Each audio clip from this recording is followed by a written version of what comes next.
enough skilled labor. I mean, interestingly, Hyundai obviously was effectively importing its own labor at one point. Yes.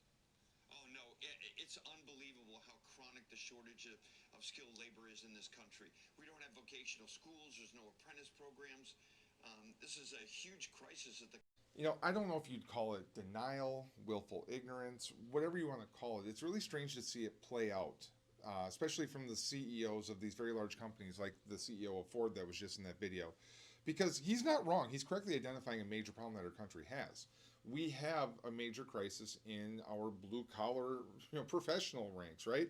We don't have enough vocational training, whether it be tech school or apprenticeship programs, to create the next generation of construction worker, of plumber, of electrician, whatever it might be.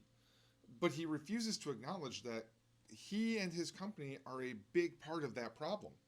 See, I don't know if you know this, I'm assuming you do, but humans don't come pre programmed to do certain jobs. We have to be trained to do those jobs. We don't just innately have all these skills.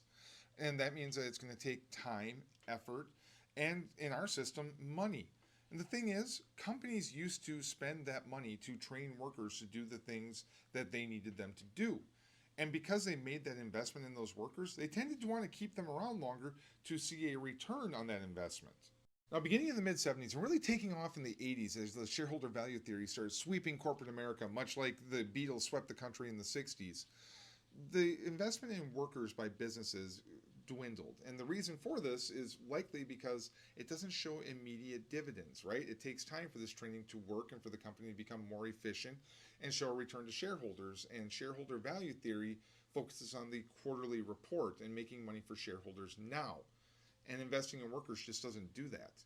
It's also easier to fire workers you haven't spent thousands of dollars training. So they shifted the burden of that training onto the workers, burden being cost and time, which is why all of us have had to go to, whether it be vocational schools, apprenticeship programs, the military, college, whatever it is to get the training for our jobs.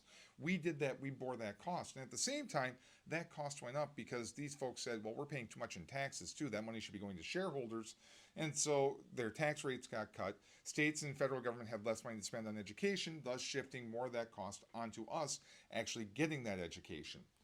Man, it's a hell of a system, isn't it?